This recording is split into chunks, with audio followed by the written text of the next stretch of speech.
Villisca, Iowa, 1912. The name itself meant pretty place in the Native American dialect of the region. It was the quintessential American heartland town. 2,000 residents. A bustling railway depot. A place where people didn't just leave their doors unlocked, they didn't even think about them. But innocence dies quickly. Sometimes, it dies overnight. Sometime between midnight and 5 o'clock a.m. on June 10, 1912, a person or perhaps persons entered a modest white frame house at 508 East 2nd Street. They moved through the dark with terrifying purpose. When the sun rose over Villisca, 8 people were dead, bludgeoned in their beds. It remains one of the most brutal, confusing, and terrifying unsolved mass murders in American history. To understand the horror of Monday morning, we must understand the normalcy of Sunday night. June 9th was a pleasant day. It was Children's Day at the Presbyterian Church. The Moore family was a pillar of the community. Josiah Moore was a successful, well-liked businessman running a thriving implement store. His wife, Sarah, was devout and dedicated. They had 4 children: Herman, age 11, Catherine, age 10, Boyd, age 7, and little Paul, age 5. That evening, the Children's Day service was a major social event. The church was packed. The Moore children performed their recitations perfectly. Sarah was beaming. Also present were Lena and Ina Stillinger, aged 12 and 8. They were friends of the Moore children from out of town.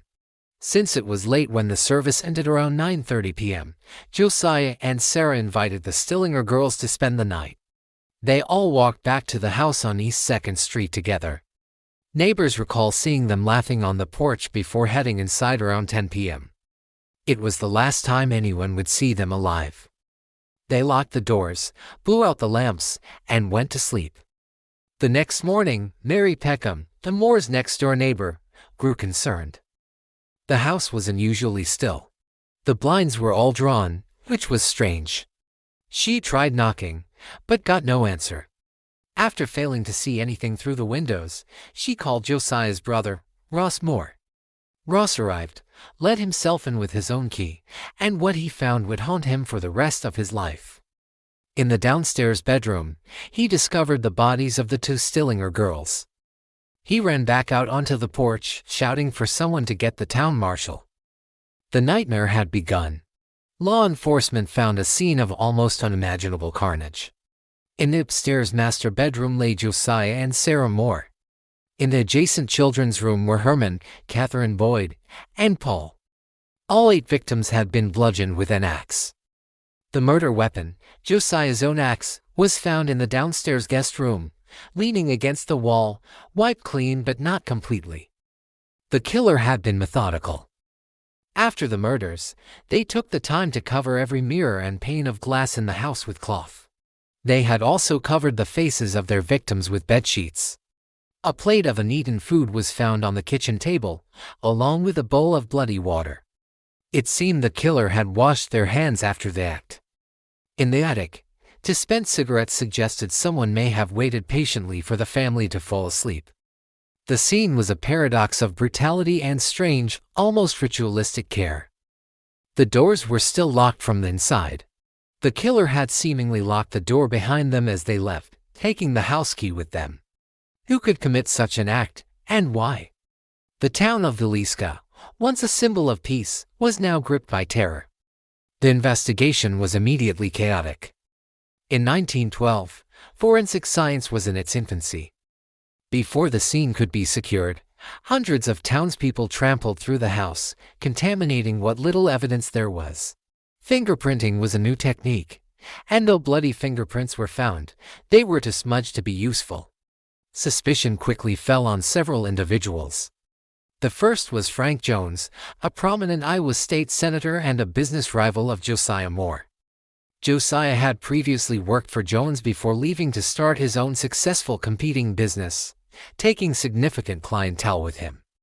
Rumors swirled that Jones had hired a hitman, William Blackie Mansfield, to carry out the murders. Mansfield, a suspected serial killer, was later linked to similar axe murders in other states. He even had an alibi that placed him suspiciously close to Villisca around the time of the murders. Mansfield was arrested but was later released due to a lack of direct evidence, after his alibi surprisingly held up. Then there was Reverend George Kelly, a traveling minister who had been present at the Children's Day service. Kelly was an odd and unsettling man, known for his erratic behavior. He had left town on an early morning train the day the bodies were discovered. He later confessed to the murders, providing details that seemed to match the crime scene. He even claimed to have received a vision from God instructing him to slay and slay utterly.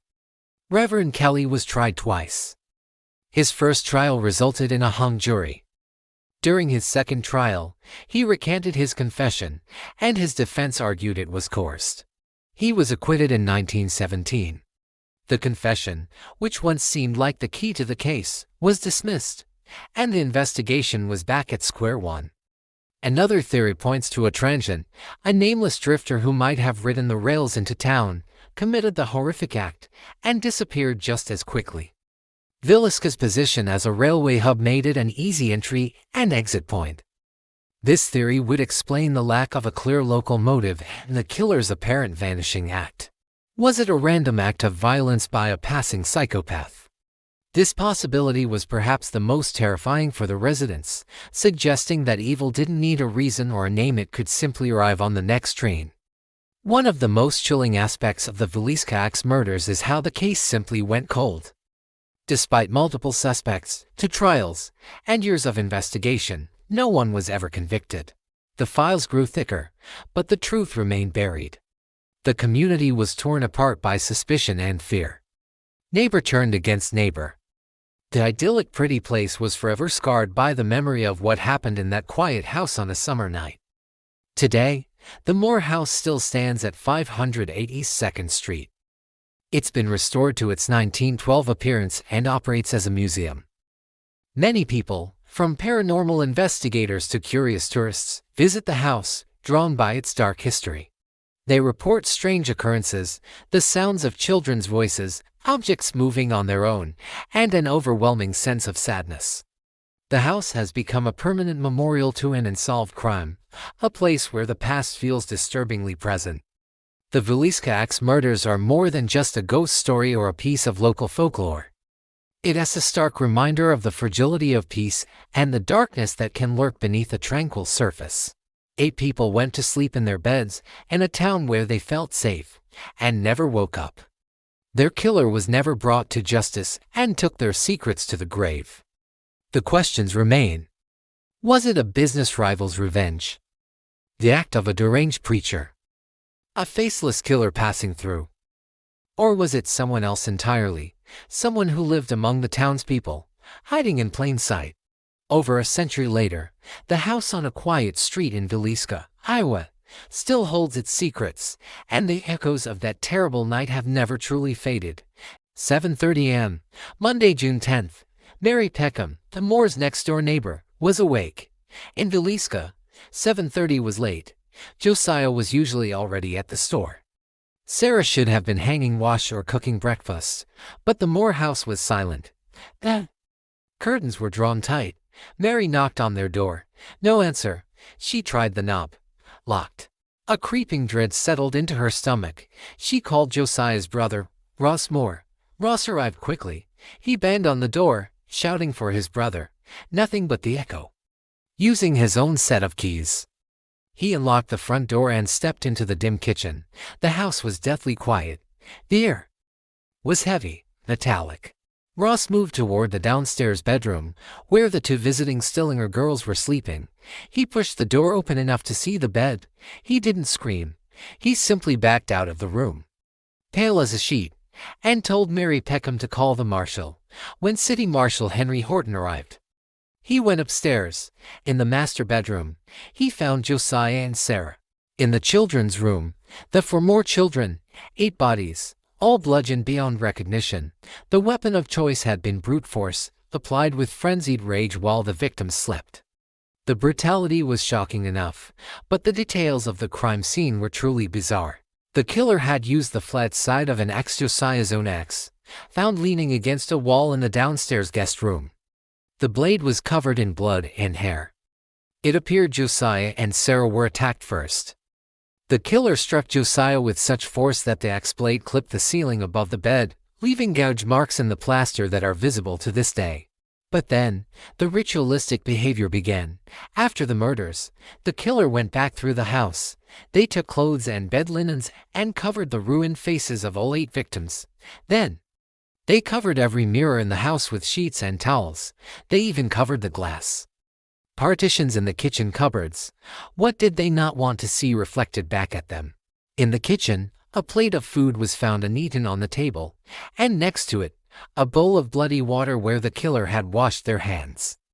Most baffling of all, a 2-pound slab of uncooked bacon, wrapped in a towel, was found lying on the floor near the axe in the downstairs bedroom.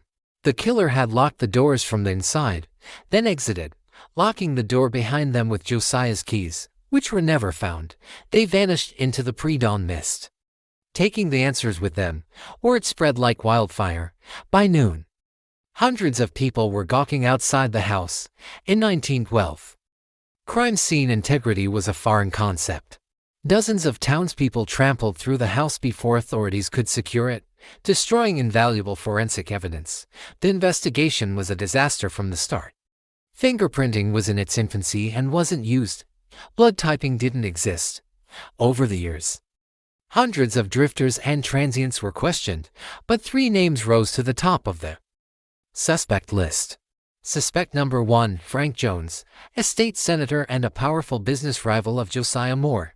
Rumor had it that Josiah was having an affair with Jones's daughter-in-law. Though this was never proven, the theory was that Jones, a man too powerful to get his own hands dirty, hired a hitman to wipe out the family. Many locals believed this theory. It spoke to the rot hidden beneath the town's polite surface, but no hard evidence ever linked Jones to the crime. Suspect number 2, Reverend Lynn George Jacqueline Kelly, a tiny, traveling English preacher with a history of mental instability and sexual deviancy. He was in Villisca that night. In the days following the murder, Kelly became obsessed with the case. He posed as a Scotland Yard detective to gain access to the house. He even sent bloody clothes to a laundry nearby, claiming they were stained from a nosebleed. Under intense interrogation years later, Kelly confessed. He claimed God told him to slay the utterly wicked, but he later recanted, and the confession was thrown out due to police coercion. Kelly ended up in a mental institution, but was he a killer, or just a disturbed man seeking attention? Suspect number 3, William Blackie Mansfield, a serial killer suspected of similar axe murders in Kansas, Colorado, and Illinois around the same time. The modus operandi was terrifyingly consistent: a house near a railroad track, an axe found at the scene, mirrors covered, the victims bludgeoned in their sleep. If Mansfield was the killer, Villisca wasn't a personal vendetta. It was just a stop on a cross-country tour of slaughter. But again, definitive proof remained elusive. Trials were held. Lives were ruined by accusation and innuendo. But no one was ever convicted for the murders at 508 East 2nd Street. The house changed hands many times over the decades. Tenants rarely stayed long. They spoke of cold spots, of children crying in the night, of the oppressive feeling of being watched from the shadows of the upstairs hallway. Today, the house has been restored to look exactly as it did in 1912. The gouge mark from the axe is still visible in the ceiling plaster above Josiah and Sarah's bed. It's a tourist attraction now for those brave enough to tour it, or even spend the night. More than a century later, the Villisca Axe Murders remain a gaping wound in the history of the American Midwest, a reminder that even in the safest of places, behind locked doors, darkness can find a way in. Thanks for watching. If you found this case as unsettling as I did, hit that like button and subscribe for more deep dives into the unknown. See you next time.